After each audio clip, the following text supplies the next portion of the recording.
That's why There we go. It's now starting to record. I have 7. Shelley, do you have that time?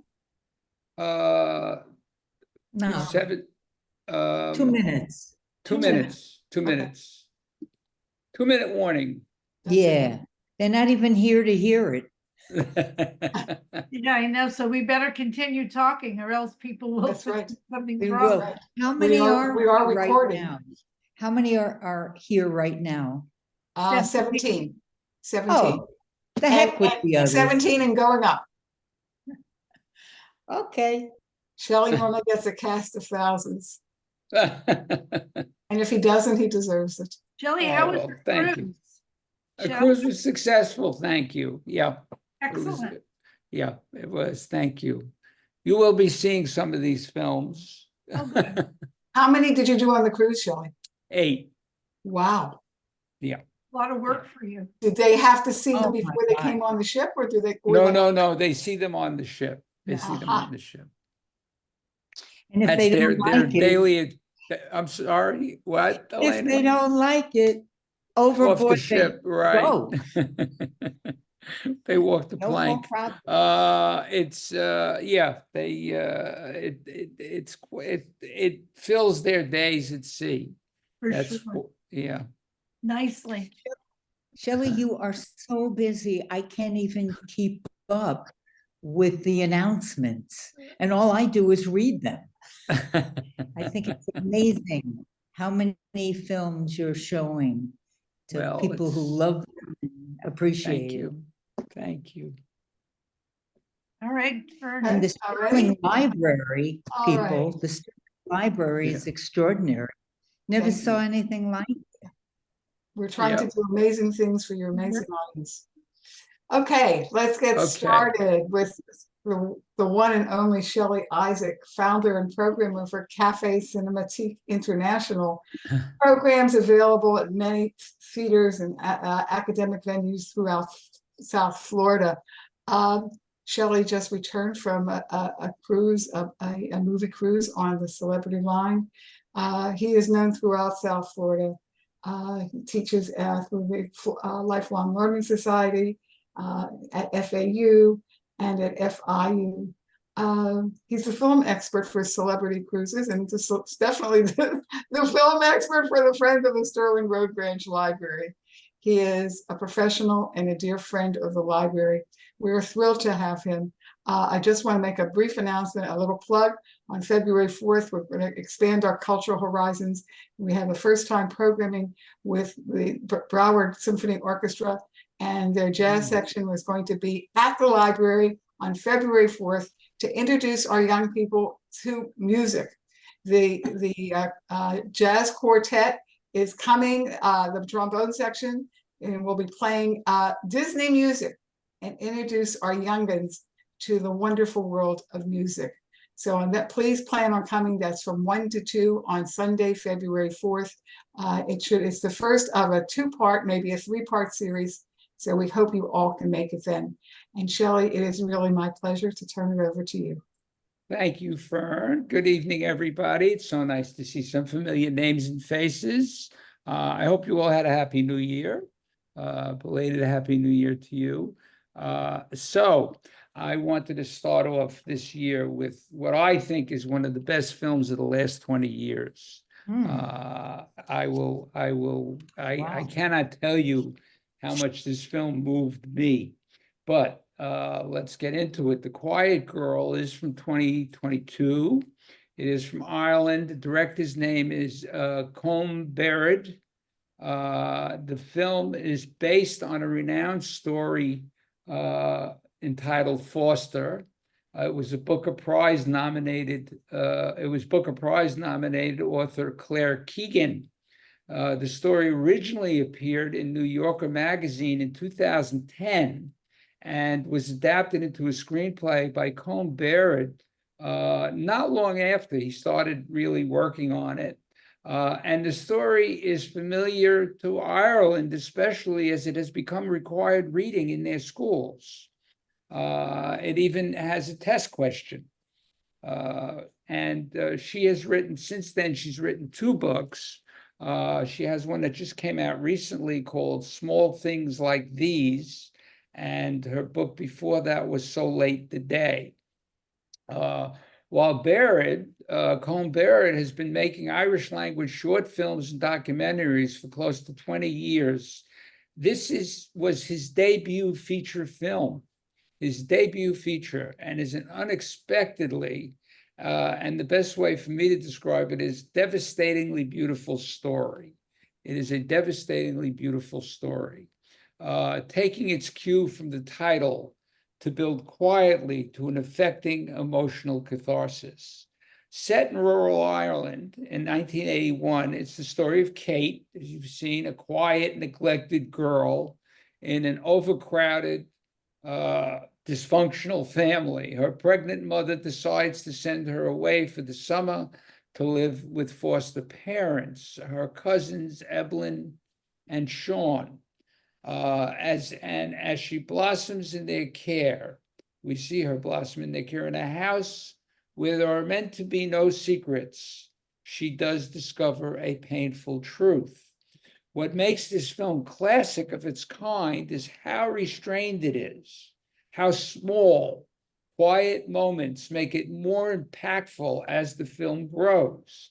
There is the contrast of the poor home Kate comes from and the Kinsellas when we are first exposed to Kate's family. Her mother, pregnant, father, parent, womanizer, drinker, gambler, and quietly threatening character. We see Kate ignored, behind school, a bedwetter, nothing much to eat. She is self-contained, essentially unloved, even shamed when that cup of milk spills on her lap in the classroom. Incidentally, the opening scene is also so interesting. All we see is this little girl, almost feral-like, in the rushes, and they're calling her name as if she's been hiding there, and she's awakening. When she leaves for the cousins with her father, the ride is almost fable-like. But let me backtrack a minute. To the father, we see what he's like. There is that scene, and nothing has to be explained. As far as I'm concerned, we can divin things. When he picks up that woman along the road, you can almost tell that they've been having an affair. The way she reacts towards Kate and talks to her father. And then on that ride to the Kinsellas, it is almost fable-like. She falls asleep in the car with the trees rushing by, beautifully shot. Her world is about to change. It is a segue to another world. But she arrives at the Kinsellas dirty and matted, no luggage, her father leaving with it in the car. She is delivered into the light. Although she quotes her father with, "You can have me as long as you like," to this older couple, Evelyn tells her eventually, there are no secrets in this house, yet we will learn that there is much unsaid. And Evelyn immediately takes to her, literally and figuratively bathing her with love and warmth. While it doesn't seem odd to Kate, the clothes she's provided with are boys' clothes, a first clue in what's to come. And even the room seems masculine, the wallpaper filled with trains on it, a train pattern, which comes into clearer perspective much later. These are all these little, what I love about the film is that all of these things make us think back on them. Which makes sense of what's to come. Even Evelyn's reaction to Kate's bedwetting is that it's the bed's fault. It's the bed's fault. How sensitive. Kate blossoms at being cared for and given a chance to run free, teaching her how to do chores, the boys' clothes, and warning her not to get too close to the well are among all the clues that will come back to us. And although Kate is at first stunned by Sean's angry outburst when she wanders off for a few minutes, he realizes that he panicked. And he will begin to bond with her. And in one of those little moments of pure grace, he leaves her a cookie without saying a word on the kitchen table. And as he praises her during their ritual of getting the mail, we see them again growing closer and closer, especially when he tells Evelyn. I love it in the scene when he tells Evelyn it's time. He whispers in her ear, she has to take her shopping for her own clothes. And when they attend the neighbor's funeral, he offers a beer. I love that scene. He offers a beer and she can't stand it. He says, don't get used to it like these other characters around here. She'd rather drink the iced tea, but leave it to a nosy neighbor. And by the way, I've said this before to groups. I didn't know they had yentas in Ireland. This woman is the epitome of a yenta. Anyway, she, the way she questions her, especially leaving from a wake, her questions unnerve Kate. Where did you get the dress? Don't you know? And she spills all the beans to Kate. Just out of just pure hatred. Especially, and then we're Evelyn's breakdown when they return home, which is followed by an absolutely beautiful scene between Sean and Kate in the moonlight at the shore. Just beautiful, especially when they're walking away and he buttons her coat and she turns to look back at the sky and she says, look, now there are 3 stars. Now there are 3 stars.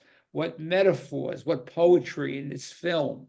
And when it is almost time for Kate to return home, we hear in the background, I hope you picked it up, in the background, we're hearing an ad for back-to-school uniforms. Evelyn gets up and immediately turns it off because it's auguring Kate's return home. And this deep well of sadness surfaces, which brings us to 2 crucial moments before she goes home.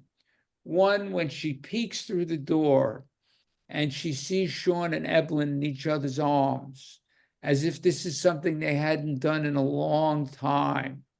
This child has brought them together. It's just beautiful. And then finally, in that climactic moment when she goes to the well and falls in and is discovered by Evelyn, but fortunately she just has a cold, which keeps her there for an extra day or 2. But when they take her back home, her welcoming, especially by her father, couldn't be any worse.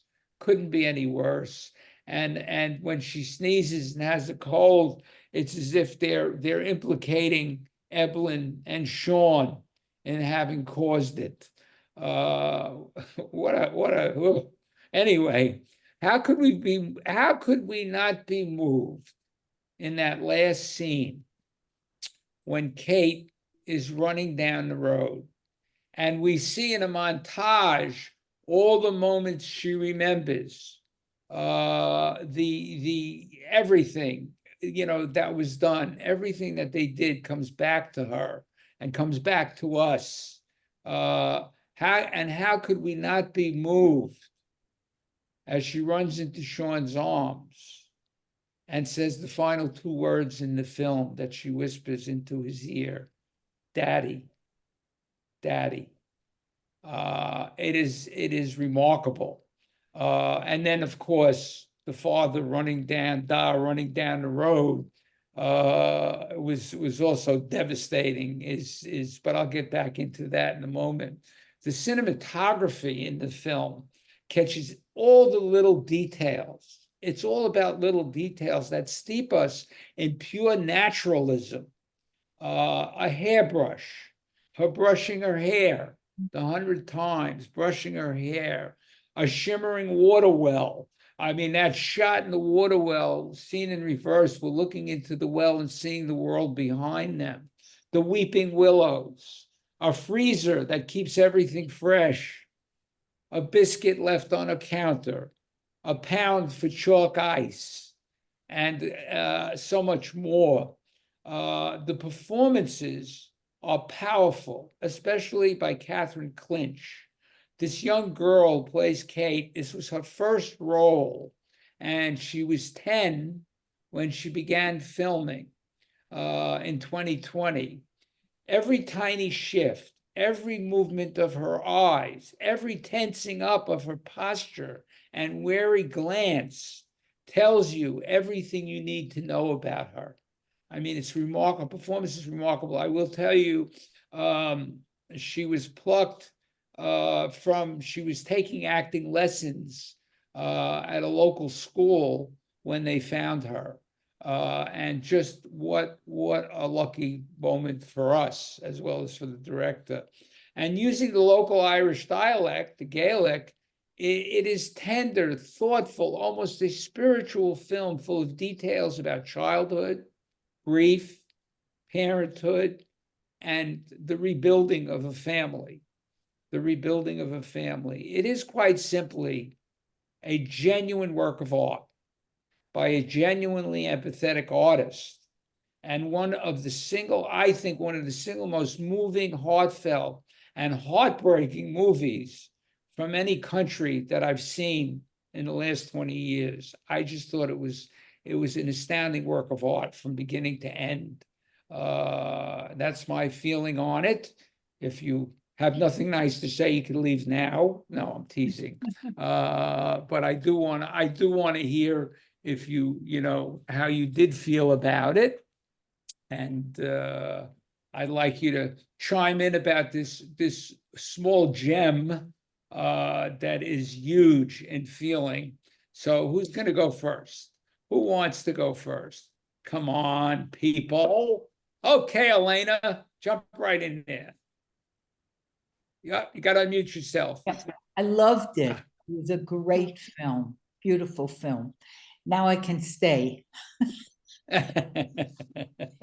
So one was a question and then one was just a comment. You did not need words for this film. If I had not had the subtitles, I would still have understood everything by people's actions, the faces. They were so telling. The question I had, did you say somebody that it was obvious somebody was having an affair with somebody? Yes, if you remember at the beginning, near the beginning, her father on the way home from school, first they stop in a bar. There's one where they stop in a bar, and then he's driving her home and there's a woman on the road, and he stops and he backs up and picks her up. Or she walks up to the car, and while they're in the car, they're talking to each other as if they know each other well. And she also looks disdainfully at Kate. That one, I think she calls her. But you get the feeling that he's a womanizer, and this is yeah, right. Yeah. In general. Thank you so much. Sally, we have three people with hands up. Yes, First, I see. Marilyn, yeah. Okay, Marilyn, go ahead. This is the second time I saw this movie. The first time I had Shelly on my shoulders telling me the first time I watched it, and the second time I really saw it, and I loved it the second time. I liked it the first time, but it was definitely worth seeing. And I think the thing that I loved the most was the evolution, really, of the relationship between Kate and Sean. And I thought there was the most growth, and I love the way, the pace of it, how he handled it, how he had to build a trust in that relationship, and also in himself he was so vulnerable, and to even go into that relationship. I mean, his wife, Ebon, I don't know how you pronounce her name, she went into it more naturally, but he was really, I mean, the first time that he saw Kate, he was as horrible as her father was. But to me, he was as cold and as I thought her natural father was. But the evolution of that relationship, I thought, was absolutely beautiful. You're on point. I mean, the first of all, when you begin to really think about the film, he didn't have a chance to be a father. He lost the son, at a very young age, and he didn't have a chance to really be a father. And here he's now regained that opportunity, but he doesn't know how to enter it. Now it's a little girl instead of a little boy, and he it doesn't enter it abruptly. He was frightened. I think his outburst was fear because she disappeared. And when he sees her and realizes and slowly, you're right, it's a slow evolution and an absolutely beautiful one. I mean, this film is and as you said, seeing it the second time, I can go back and see it again and again, only because it is poetry and it's like a beautiful poem. It just, it blossoms each time you see it into so many different things, and to explain all of these characters just the way you did is to think back on all of it. And it really works. It works for me, as I hope it works for a lot of you, or if not all of you. But thank you, Marilyn. Dorothy. Yeah, I have to admit, I cried at the end. Oh, You're not the Oh my only God. one. Oh my God. And it's just so sad of everything that her future could have been. It's gone. And you go back to when they showed the way they were living, her and her mother, and when the mother was pregnant and the older sister. Oh, it's just heartbreaking, everything that she lost. And when you see the father coming up after them, Well, it just made me so sad, really. I sure, and I will tell you, I think there's a sequel in the planning where she murders the family and comes home to Evelyn and Sean. I don't blame her. Yeah. Thank you, Dorothy. You're welcome. Karen. Yes, I wanted to say that I really liked the movie. And I kind of think that the mother saved her by sending her to the cousins. I was Right. Sort of in her mind that she knew there was more to her than we were seeing. She had more potential. And so she was saving her basically from the family and the situation. But I was really happy when I saw her running after the car at the end.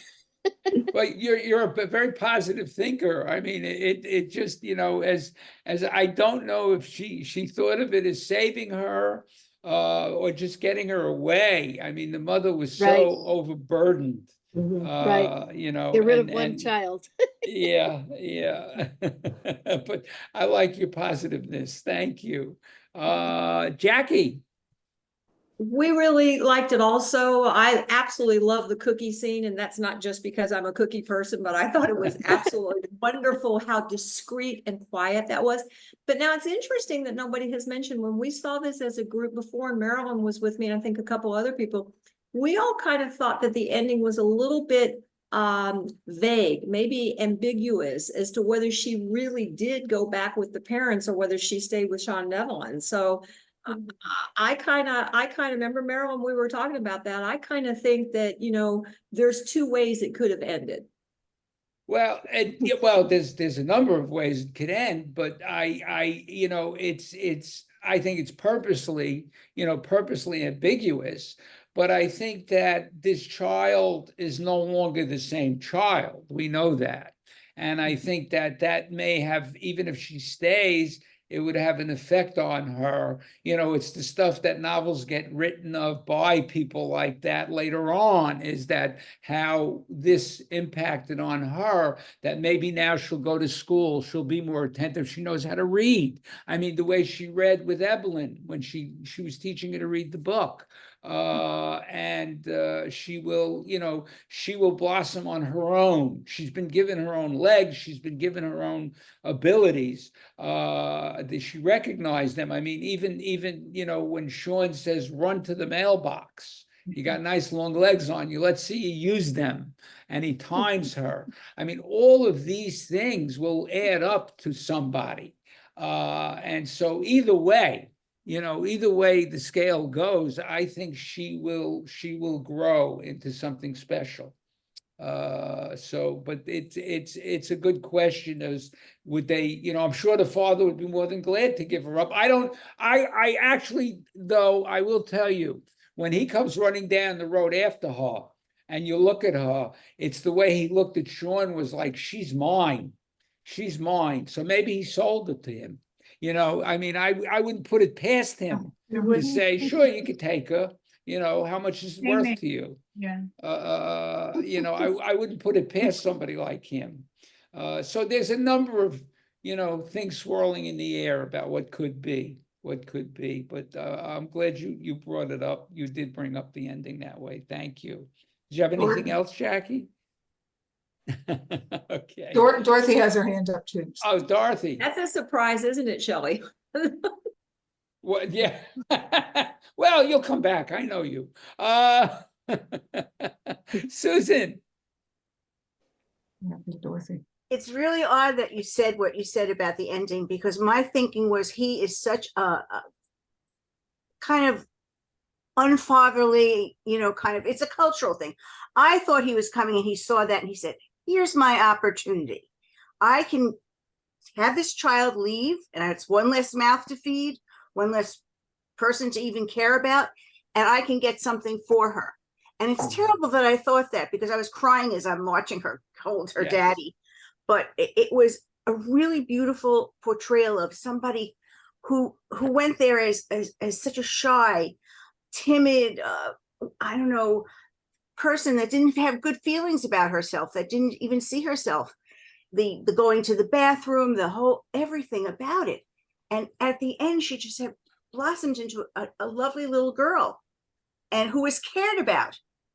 I don't think she had ever seen that kind of love and caring. And it really was really beautiful how it happened. And it really helped the two of them, the two cousins that took her in.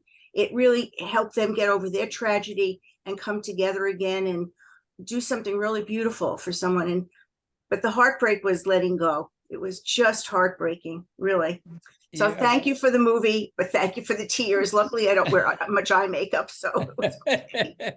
I couldn't agree with you more. And yes, it's, and another alternate is Jackie is, maybe she goes there every summer.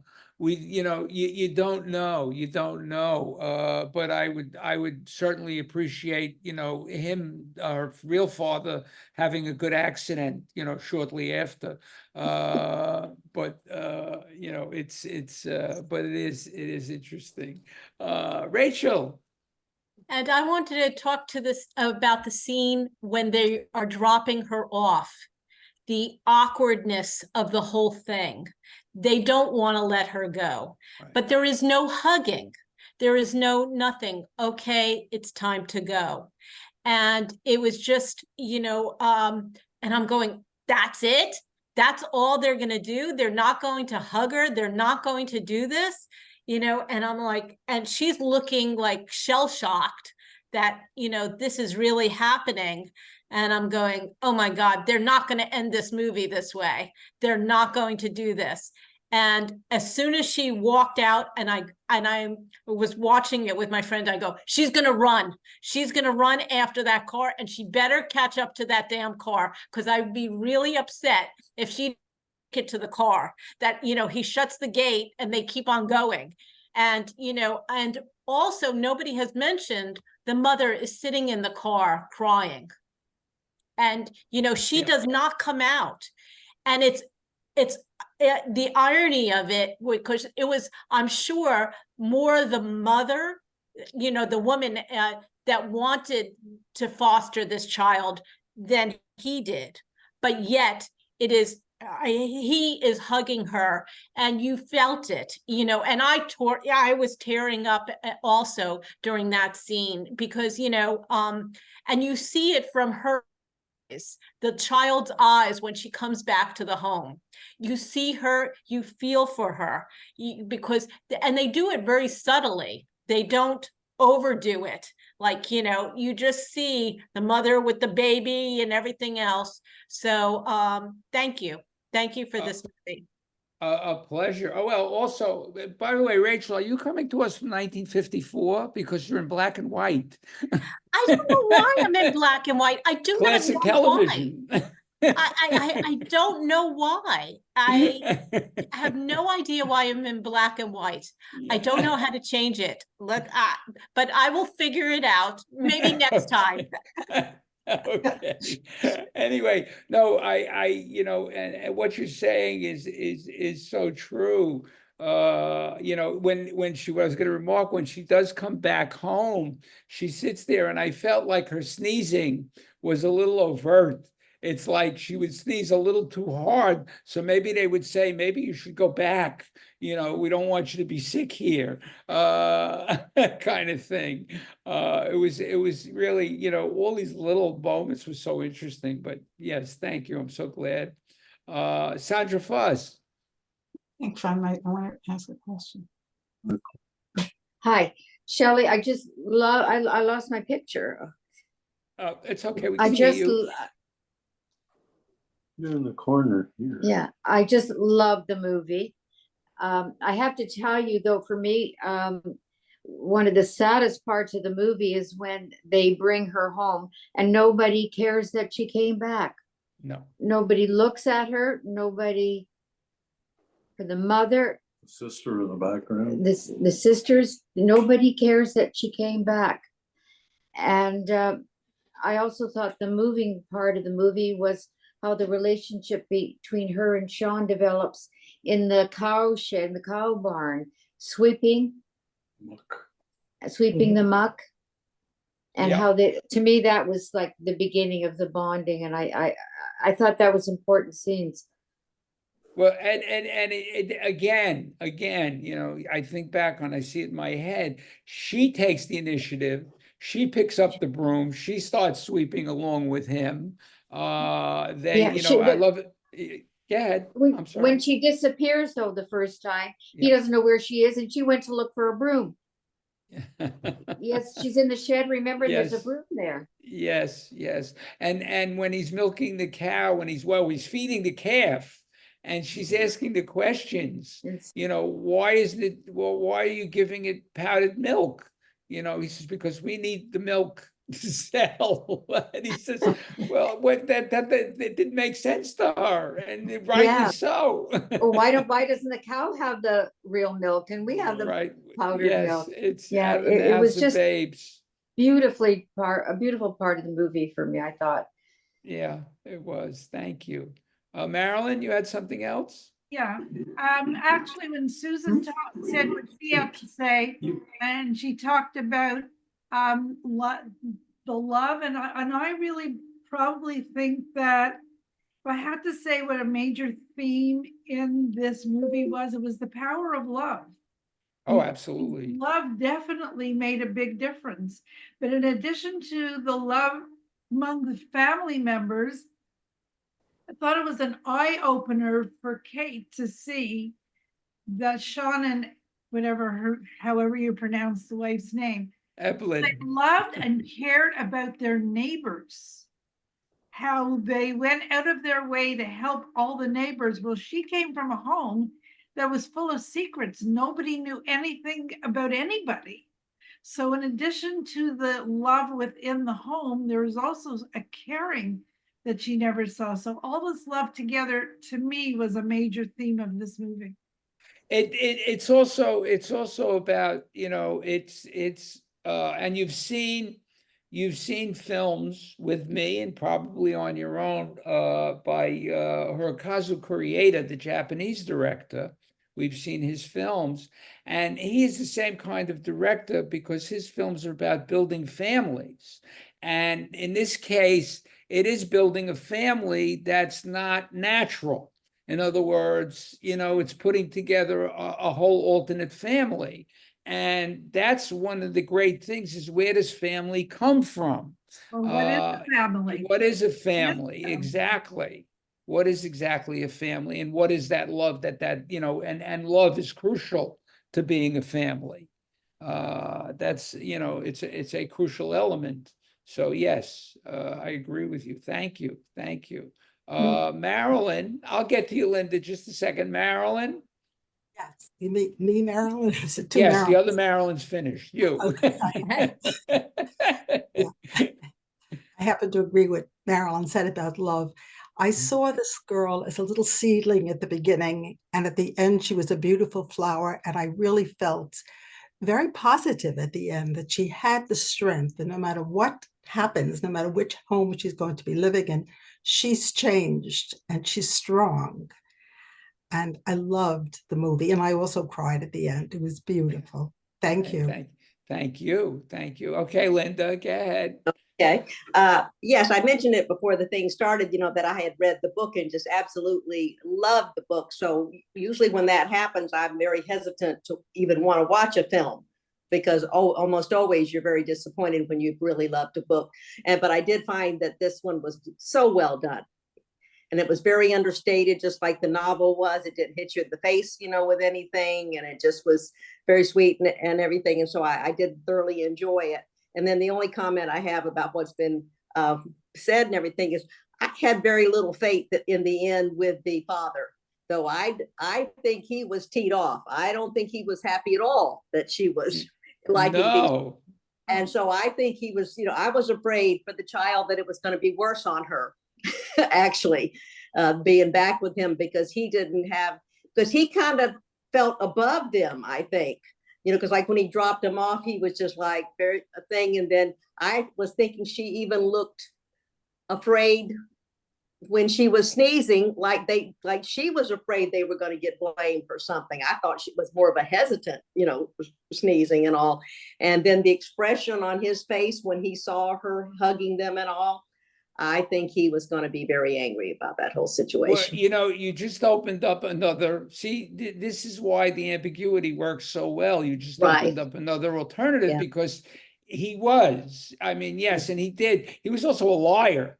He lied to them when they talked to him about his crops and the cows because she made a comment about it that he didn't hire any men to bring in the hay or whatever it was. But anyway, when he comes down, is that anger could manifest itself into tearing her away from Sean, which could ensue in a battle. And them wanting to drive off with her, literally kidnapping her. Yeah. And he had a very high opinion of himself. Oh, absolutely. When he should not have. There was no evidence that he should have had a high opinion of himself. So he was pretty. I didn't see any redeeming qualities in him, So no, the only redeeming quality would be for him to drown. Anyway, but it's interesting your comment about reading the book because it's something I always encounter with people. Is you read the book, you have images in your head. And those images, hold when you're watching the movie and you go, it's not what I expected. It's not what I thought it would be. And that's why I thought it was very true to the book. Oh, well, that's good. That's good. I'm glad to hear that. But I did read it a number of, like a year ago though. So there could have been some differences that I don't remember, but but the overall feeling of it was the same, Yeah, well, which is good. It is, from what I understand, it's an excellent adaptation. And sometimes a movie adapted from a book is a loosely adapted film. And therefore it's also a different animal. Cinema is a different animal, and it's a director's responsibility to change that and make it different.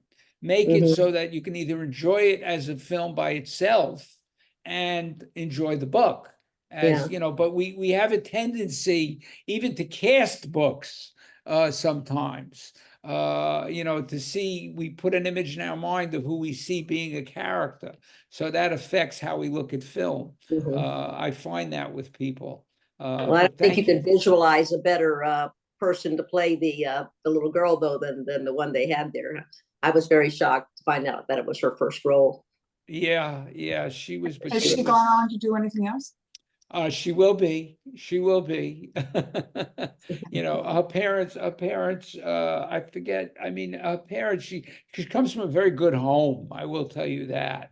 And I am sure that if she wants to pursue it, because she was taking acting lessons, she may pursue it, and I'm sure she will get roles. So we could be looking for her. We could be looking for her. You have Thank you. two more people have their hands up, Rachel and a couple.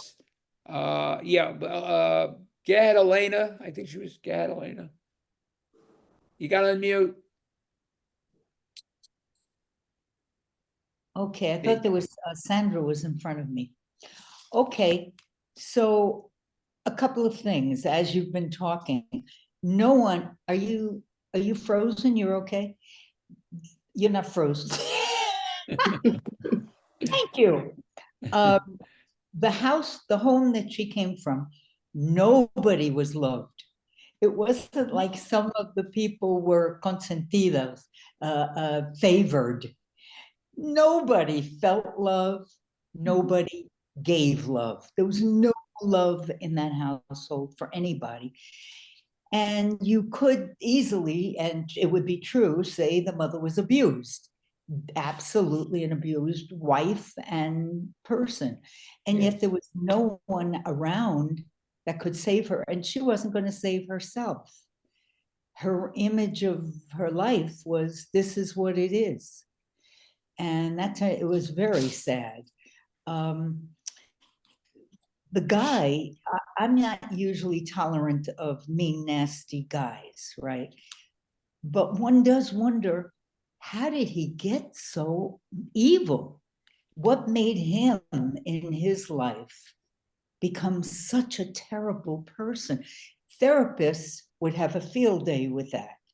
Of course.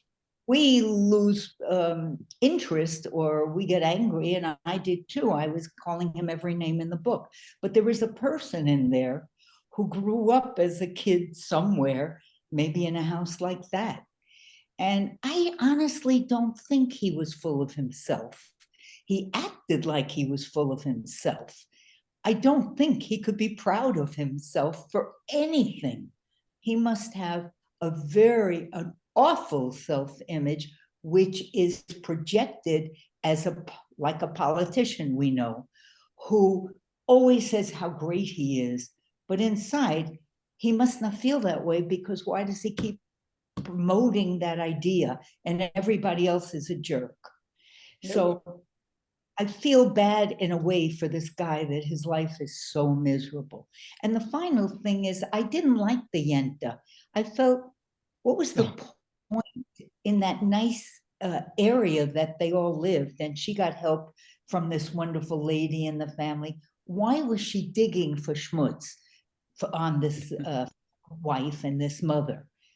Why was that? I felt bad that she acted like that and then came off sweet later. She's basically a corollary to the father. It's the same thing. Is why do they have what I want? Why can't I have that? Why, it's I think essentially, well, to go back to where you started about Kate, essentially at the beginning, she was almost feral.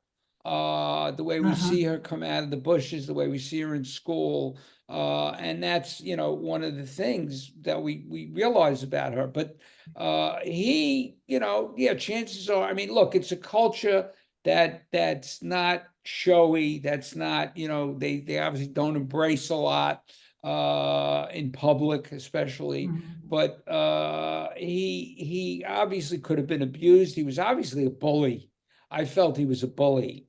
No question about it. He's been beaten down enough times because he's not successful, because he can't get out of his own way.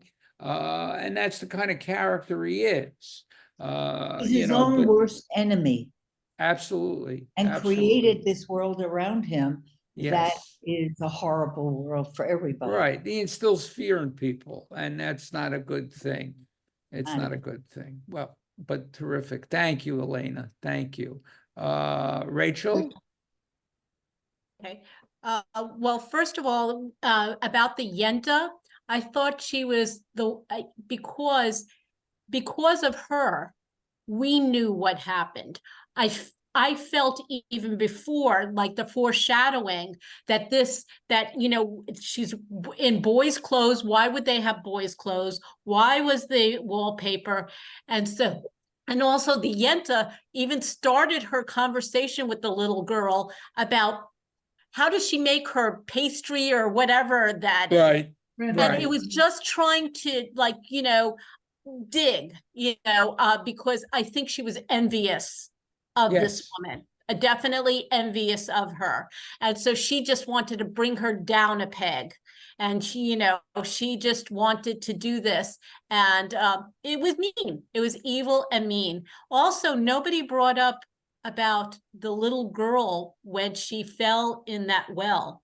I thought for a second there, because she had just found out that she was going back home, and she knows that the boy died from going into the well. I thought, oh my God, she is going to commit suicide, this little girl.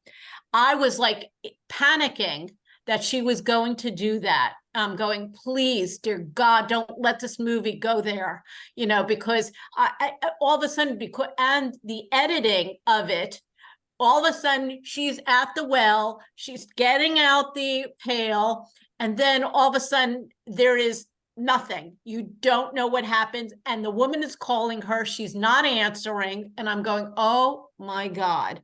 So it was interesting how it had that suspense in regards to that, because that would have really, really been upsetting, because you could see she was devastated. And I think maybe she was even considering committing suicide and had second thoughts. I wouldn't go that far. I don't think, I think that was an accident, that was waiting to happen. She wanted to do that. But I think, and also the boy didn't drown in the well. He drowned in the slurry. He drowned in the dog led him into the pit, where all the junk goes, all the crap goes, and that's where he drowned. And one of the other things the Yenta said to him, I got called the Yenta. Everybody's gonna call her a Yenta now. Is that why he didn't take the dog down to the to shoot him? Why he didn't shoot the dog? He couldn't shoot the dog. He's not that kind of man. It wasn't the dog's fault. It's just, it was just indicative of her behavior, to say these things to her. So it was terrible. But I think she was trying to show, I can do everything. I'm going to do one last act for Evelyn is to go and get the water, especially she had to run out to work in the field. And she was wanted to pitch in. And because you saw the way she was pulling and you had a feeling when she was pulling that pail, trouble's going to happen. You saw it. You had a feeling she was going to fall in. It's a little bit of manipulative filmmaking because it's set up to scare us and make us wonder. But I don't think she had suicide on her mind. I think she just felt the responsibility for what she wanted to do at that moment. But thank you anyway. Sandra, did you have something else? Melvin and Marilyn. Marilyn. Yeah, just a little. I had a different view of the father and the family in that they're Irish Catholic for no birth control. They keep having babies and like they get overwhelmed, and you lose your job, and it begins to get a tough situation. And so, but he was a deadbeat. And he was a deadbeat, but I would say the lifestyle probably contributed to that. So that was one thing. And I noticed that in the filming, they used 2 blackout sections. Mm-hmm. Mm-hmm. Can you talk about that a little bit?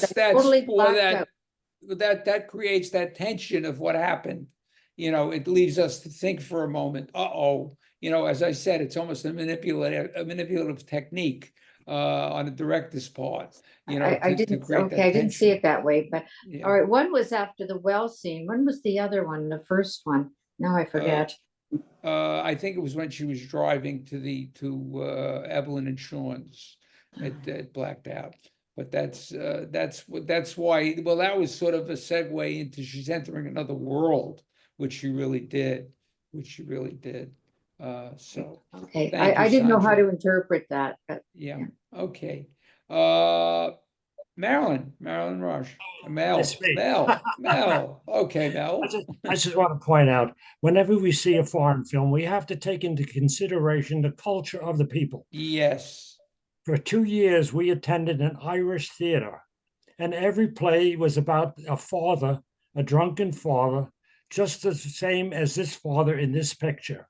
So you get the feeling that maybe there are a lot of fathers like that in Ireland.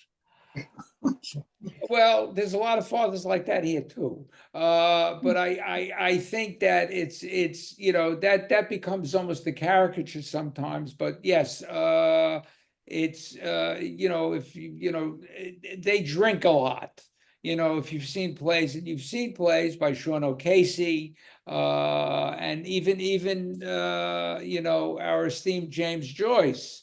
In Ulysses, the bar is a central place in their lives. The pub is a central place in their lives, and they do tend to let off steam by drinking a lot.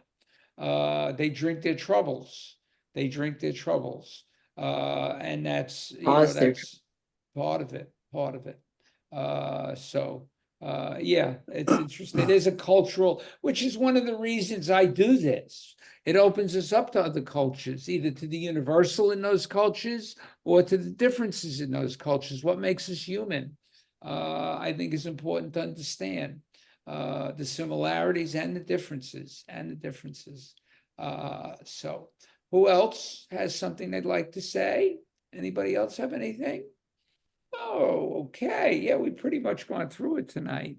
Well, that was a great discussion. Thank you. And in 2 weeks, we move on to an equally challenging and I thought really hearteningly a heartening film and an experience, film going experience, Poetry from South Korea. It's from 2010, and it's from South Korea.